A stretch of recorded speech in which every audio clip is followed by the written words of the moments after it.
No energy means dead. No creativity means dead. Only the dead have no creativity and only the dead have no energy. So life means energy. That's the first definition of life. You should sleep in the factory, in the sleeping bag, with a bottle of Bourgogne. As long as you haven't done this, you don't know what it means to be in a factory. You don't know what it means to be in a startup. Knowledge, everybody can get. Passion, not everybody. Creativity, not everybody. Einstein said, by the way, creativity is more powerful than knowledge, because knowledge is the sum of what has been declared. But creativity is making the future.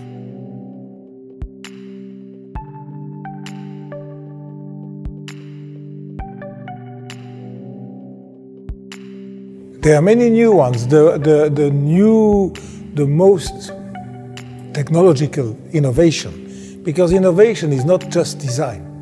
Innovation is also the inside and the outside.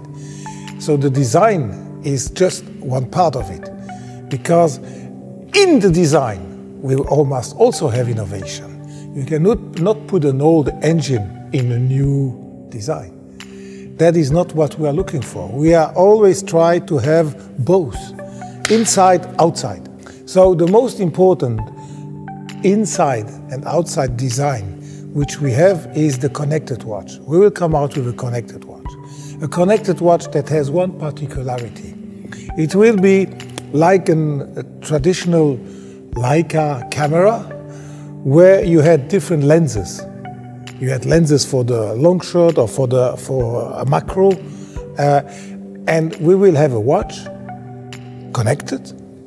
And if tonight I don't want to go to the theater with my connected watch, and I want to say something, a tourbillon or a chronograph, I will be able to take the connected module out, and I take in my box the module of tourbillon, and I put the tourbillon. We are doing something. We have created a unique selling proposition, as they say in the marketing schools.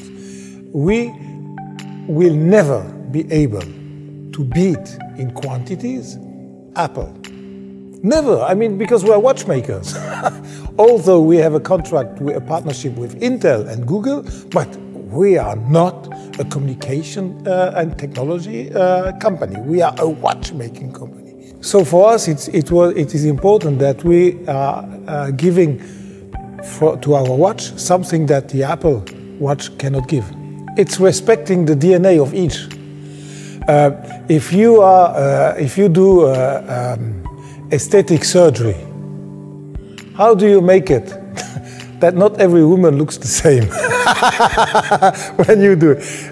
The bad ones are making always the same, and you can immediately detect, she went to the surgery. The trick is that you intervene on the face so that nobody can see that you have done something. As long as you respect the message and the DNA of each brand, you have no confusion possible.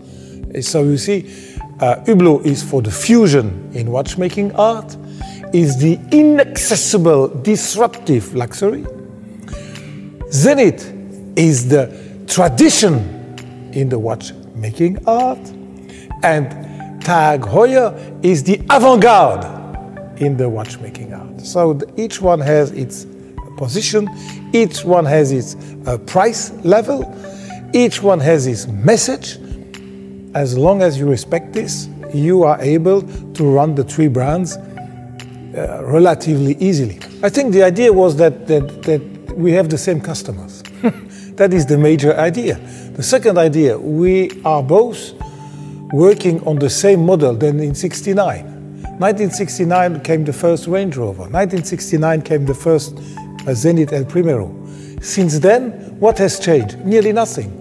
Little facelifts, year after year, and suddenly you have 50 years, and you look at both models, hey, you can see they look the same.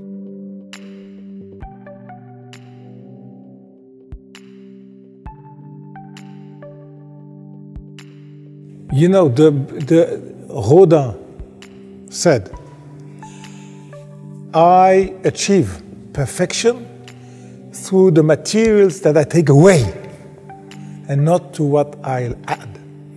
It means less is more. Creativity is everywhere. Creativity, a mathematician must be creative, if not he repeats. Probably only in bookkeeping you need no creativity. 1 and 1 must make 2. When bookkeepers are starting to get creative, then we have a problem.